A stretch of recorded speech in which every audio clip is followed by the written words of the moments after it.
Hey everyone, welcome back to CryptoCache. Thanks again for joining me here. Hope you're having a phenomenal day. Happy, what is it, Friday to you? Happy Friday, this is awesome. In my world, every day is a Friday, so that's why I wasn't quite sure. Just because I live my best life and I trade very carefully, and I'm super thankful for you and everyone else that makes that part of that reality. So again, deeply appreciate that. Thanks again for my support too as well for my community here. We got some nice profits here from ICP, 50% in 5 days, Cardano 47% in 7 days, and Near Protocol 52% in 6 days. So again, those were some trades taken late last week, and they've all hit their targets. Again, good news too as well. Most of our community members who got in on the Bitcoin long also took some nice profits there too as well at 67,000. So congrats on that. Okay, so what we want to talk about here is back-end liquidation data first, because I think if I recall correctly, ICP had some upper levels of liquidation at $14, which we've talked about this previously being a thing, but in the last month, we can see a heavy concentration liquidation above the price, also below, so don't get it twisted. It's not like there's nothing in either direction, but there is a lot of focus or emphasis on the price probably going up than down, just based on that higher level of liquidation above the price action. Okay, so just keep that in mind. It's not a guarantee, of course, but it does help incentivize the price action to push up here. You can also see a nice little ascending type of pattern here as well. So decent chance, decent probability we'll see a breakout here soon.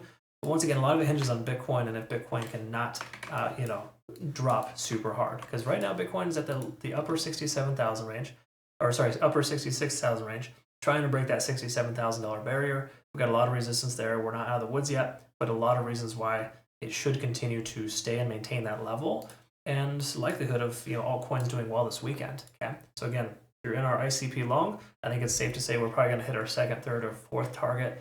But again, I'll explain why I mean that, or why I think that. So take a look here at the moving averages on the daily. Again, we've talked about the 200 being a nice little saving grace below the price action. We're now effectively above the 20-day SMA that's running concurrent with this descending trend line. That's why descending trend lines and breaking through them is extremely important. You'll see me celebrate this on Bitcoin and other coins as well, kind of just recognizing that, hey, we've broken a descending trend. We're no longer establishing lower highs. Now, are we establishing higher highs and higher lows? Yes, for the most part we are. In fact, we're in the third wave for Elliott wave right now, trying to establish that higher high, and we may continue down with a lower, higher low here soon.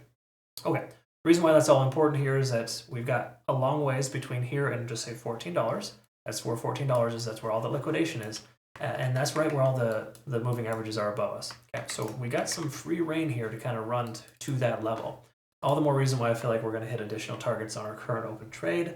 We can see MACDs converging. We're over 50 on the RSI now. Sorry, correction, almost over 50 on the RSI.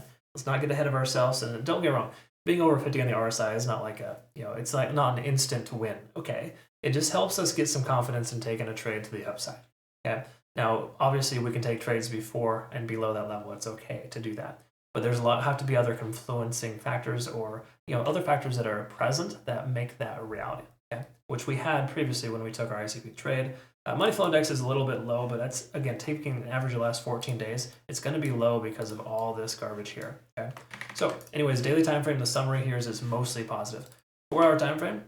We're rejecting tentatively off the 200-day SMA. And now this has been, and still always is, a consistent trend setter. Okay, so being above that would be phenomenal. We'd be able to leg up and continue further up because of that. Okay, so I think that's our last line of resistance here. We're getting closer to 70 on the RSI, implying that we could see some selling pressure soon. Stochastic's trying to swing down. It would be a normal ebbs and flow, or normal ebb to the flow of trading here. And what I mean by that is that we can kind of see here so far with our Elliott wave, we got our 1, 2, 3. Okay, and we're establishing and looking for our 4. So hypothetically, our 4 should be like this. Now, this is not a perfect pattern. This is just still very premature. I'm just giving you a perspective on the fact that we are establishing higher highs and higher lows. We're more likely to see at least 1 or 2 more legs up, depending on where we're at in this phase. Okay, so again, awesome stuff there in that regard. 4-hour time frame looks pretty decent. We'll go and extend out our trend line here, just so we can kind of pay attention to that, because it is showing established higher lows here, pretty consistent. Okay, so again, that's awesome stuff. 4-hour time frame, we've already talked about the rest of that here. Let's go ahead and summarize with the hourly and call it a day here for you folks. What we can see here is the Ichimoku cloud. We're above the cloud, conversion lines above the baseline, lagging spans free and clear. This is tried and true, a perfect case scenario here for a long position. So am I telling you to take a long right now? Not necessarily, but I am saying that if you do take a long, you're going to have more success, more potential for breakout to the upside than you would taking a short right now. I do not and never recommend shorting this coin at this low of a level. It was already pretty risky for those who were shorting at $13, but yet alone in that $11 to $12 range just seems kind of crazy. Now again, it's not to say the price can't still pull back here, folks. Please understand it probably will, as a matter of fact, but oftentimes more recent highs, like this for example, work as new lows, and we can see it already holding pretty strong. 1, 2, 3, 4, 5, 6, 7 candles in a row. The price action has not broken below the $12.70 mark. Again, reaffirming that potential for breakout, continuation to the upside. So what are your thoughts? Comment below, love to hear it. Do me a favor, like the video before you leave. And obviously, if you want to become a better trader, CryptoCache.tech is a site linked down below. You can join our traders over here with some awesome trades. I have a trading academy and community as well. Furthermore, too, use BaconX, folks. ICP is one of our favorite coins to use in this exchange. Awesome benefit rewards. Use my link to register as well. Check them out, folks. Think you're going to like them. No KYC or VPN required. I hope you have a great rest of the day. Thanks again so much for your time. Have a good one. We'll see you soon. Take care.